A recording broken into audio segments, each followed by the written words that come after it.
Now that we understand what an iterable is, something Python can go through one item at a time, we are ready to learn one of the most natural and commonly used loops in Python, the for loop. The for loop is how Python processes collections of values one by one. If you understood iterables clearly, this topic will feel very intuitive. So let's start with the idea first. A for loop simply means take each item from a collection and do something with it. That's it.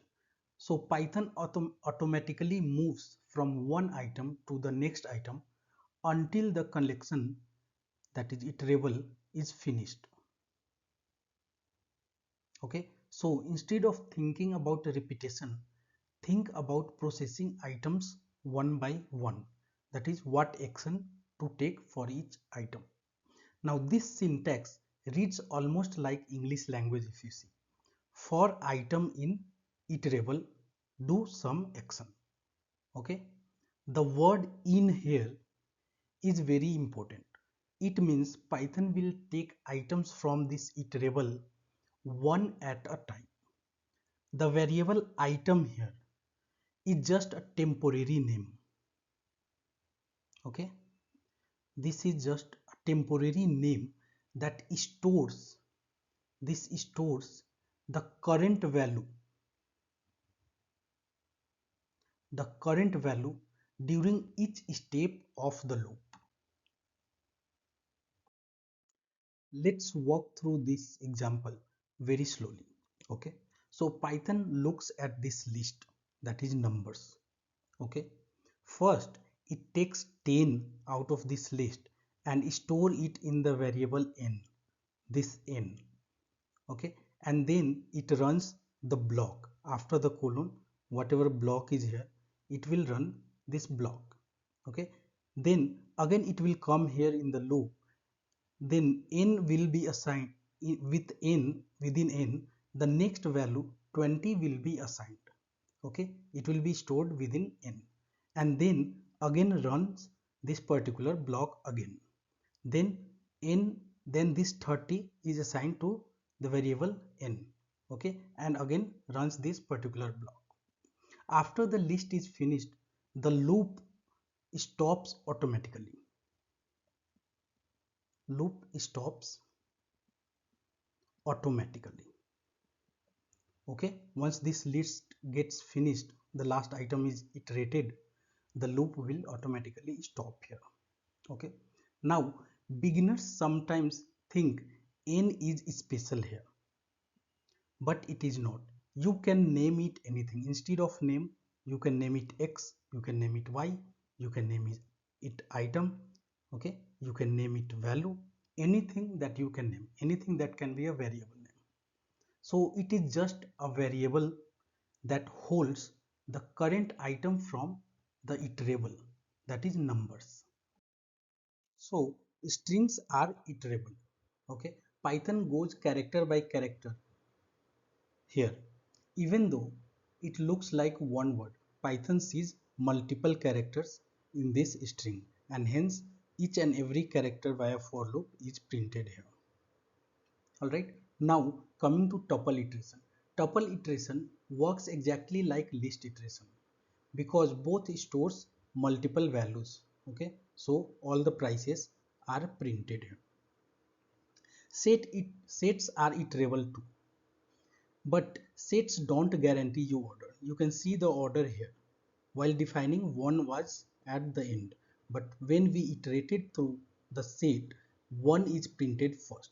So set doesn't guarantee you any order. Now let's understand how for loop works over dictionary. Okay, so when you loop over a dictionary, Python gives you the keys by default. So let's take an example. You have a dictionary that has A1, B2. Let's say this is your dictionary. Now, when you loop over this dictionary, let's say for item in data and print this item, you will only get the keys printed on the console. Sorry, not data, it should be item. So you can see you have keys printed on the console.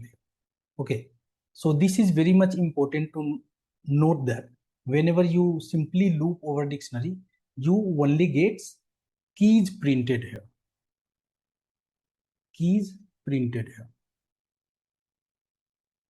Okay. Now, if you want values to be printed, so you will have to use a dictionary method called values. Okay. So if you want to print values, so you simply say for value in data dot values. Values is a method of dictionary that returns you list of all the values within that dictionary. Now, if you print value, you will get printed all the value of the dictionary.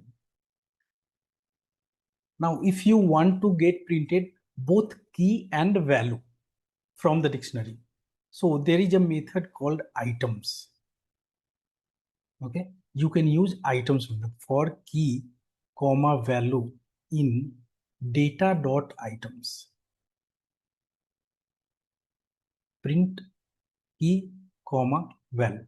Now this will print both key and value. You can see a key value. Okay. Now one thing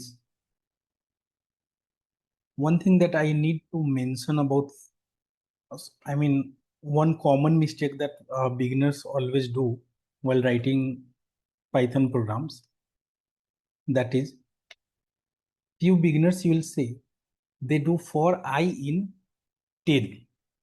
Okay, this is wrong. This is wrong because numbers are not iterable. Numbers are not iterable. Okay, so Python cannot loop over numbers. Sometimes we want Python to generate numbers automatically. So that's where range actually helps you. Range is a built-in Python function. We'll cover it in more detail in the next video. All right, so that's all for this video. Thank you and happy learning.